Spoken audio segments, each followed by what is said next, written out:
हर हर महादेव। जय महाकाल। आइए आज सुनते हैं 5वां अध्याय। अगर आपने पिछले अध्याय नहीं सुने हैं तो आप मेरे चैनल पर सुन सकते हैं। 5वां अध्याय श्रावण मास महात्म्य का। कोटिलिंग महात्म्य एवं रविवार व्रत का महात्म्य। ईश्वर ने कहा, हे सनत कुमार, कोटिलिंग का महात्म्य तथा पुण्य का विधान नहीं कहा जा सकता। जब एक लिंग महात्म्य की कथा कहना असंभव है तो कोटिलिंग के महात्म्य को कौन कह सकता है। इस महीने में एक लिंग के बनाने से भी जीव मेरे पास निवास करता है।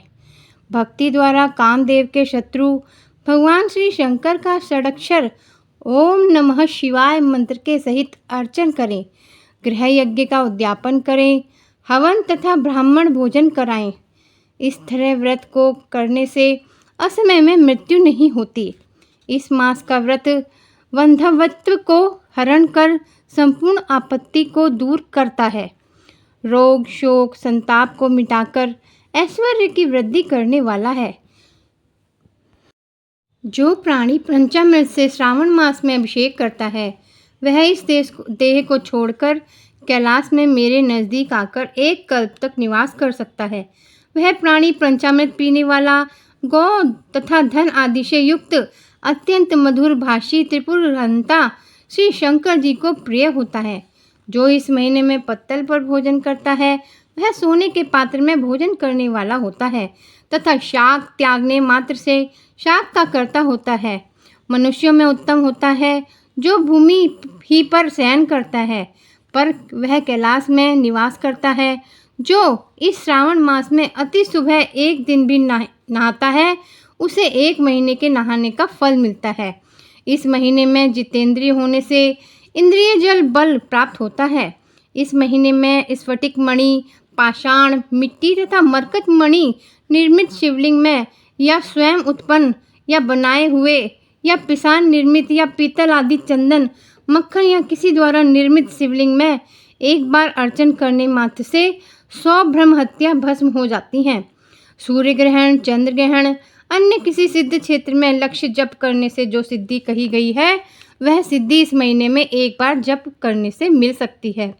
दूसरे समय में किए गए नमस्कार तथा प्रदक्षिणा से जो 1000 जप का फल मिलता है वह फल महीने में एक बार करने मात्र से मिल सकता है।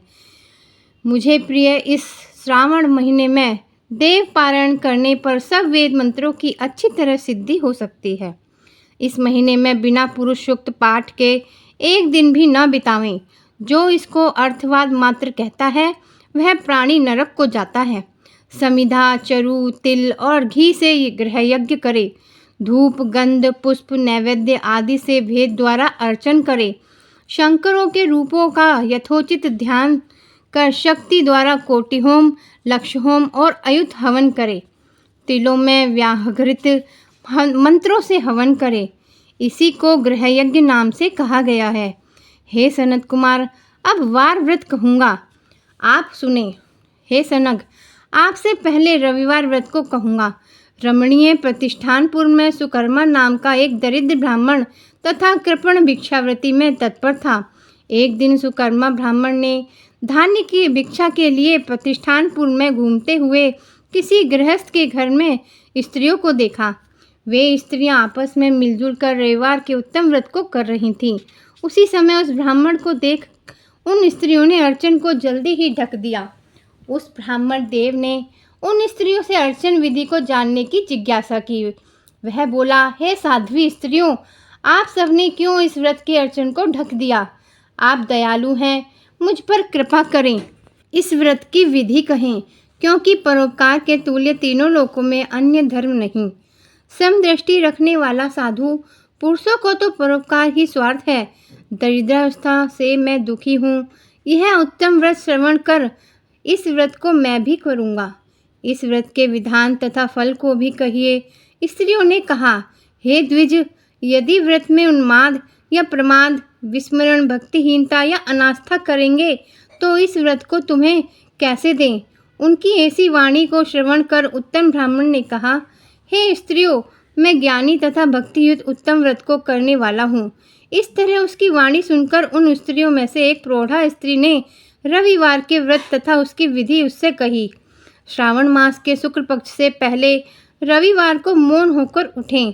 ठंडे पानी से स्नान कर नित्य कर्म कर पान के पत्ते पर 12 परिधि वाला मंडल लिखें। उसको लाल चंदन द्वारा सूर्य नारायण के तुल्य गोलाकार लिखें। उस मंडल में संज्ञा नाम वाली स्त्री के सहित सूर्य का लाल चंदन से पूजन करें। घुटना जोड़कर भूमि पर स्थित हो सूर्य के 12 मंडलों पर अलग अलग लाल चंदन से युक्त लावा तथा जपा पुष्प के युक्त अर्घ्य को श्रद्धा भक्ति से सूर्य नारायण को दें। अर्घ्य को रक्ताक्षत, जवा, पुष्प और उपचारों द्वारा युक्त करें। नारिकेल बीज और खंड शर्करा से युक्त सूर्य के मंत्रों को कहकर नैवेद्य दें। सूर्य के 12 मंत्रों द्वारा स्तवन करें। 12 बार नमस्कार करें, 12 बार प्रदक्षिणा करें और 6 सूतों को एक में मिलाकर उसमें 6 गांठ लगावें। उस सूत को सूर्य नारायण को अर्पण कर उसे अपने कंठ में बांध लें। 12 फल से संपन्न वायना ब्राह्मण को दें। इस व्रत की विधि को किसी से न कहना चाहिए। हे विप्र, यौं व्रत के करने से निर्धन प्राणी धनवान हो जाता है। पुत्रहीन प्राणी पुत्र प्राप्त कर सकता है। कोढ़ी कोढ़ से छुटकारा पा जाता है।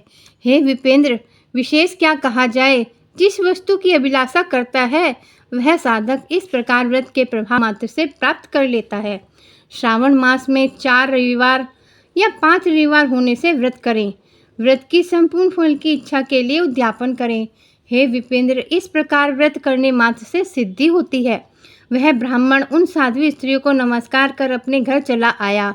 घर आज जैसा सुन वह आया था वैसी ही सब विधि द्वारा उस व्रत को किया।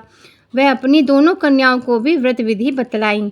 उस व्रत के सुनने से और अर्चन तथा दर्शन मात्र से ही दोनों कन्याएं देवांगना के तुल्य सुंदर हो गईं। उसी दिन से उस विप्र के घर में लक्ष्मी निवास करने लगी। अनेक रास्तों से अनेक निमित्त सहित वह ब्राह्मण उस दिन से लक्ष्मीपति हो गया।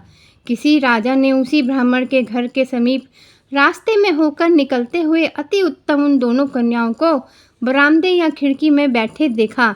दोनों कन्याएं अपनी देह के अवयवों से त्रैलोक्य की संपूर्ण उत्तम चीज़ों को तथा कमल और चंद्रमा को भी अपमानित करती थीं। उन बालिकाओं को देखने से राजा मोहित हो क्षण भर में ही वहीं स्थित हो गया। फिर राजा ने ब्राह्मण को बुलाकर उन दोनों बालिकाओं के लिए याचना की। ब्राह्मण ने भी प्रसन्न हो दोनों बालिकाओं को राजा को दे दिया। वे दोनों बालिकाएं राजा को स्वामित्व के रूप में प्राप्त कर प्रसन्न हो गईं। प्रसन्नचित्त हो बालिकाएं इस व्रत को कर पुत्र पौत्र आदि से युक्त हुईं। हे मुने, बड़े अभ्युदयों को करने वाले इस व्रत को मैंने आपसे कहा। हर हर महादेव। जय श्री शंकर भोलेनाथ की। अगर आप मेरे चैनल पर नए हैं तो आप मेरे चैनल को सब्सक्राइब ज़रूर करें और इन कथाओं को अपने सहयोगियों को शेयर ज़रूर करें ताकि इस कथा को सुनने और सुनाने का आपको भी पुण्य प्राप्त हो सके। और अगर आपने पिछली कथाएं नहीं सुनी हैं तो आप मेरे चैनल पर सुन सकते हैं। श्रावण मास महात्म्य की कथा मनोवांछित फल प्रदान करने वाली हैं, जो मनुष्य के सभी मनोकामनाएं पूर्ण करती हैं। हर हर महादेव। जय श्री शंकर।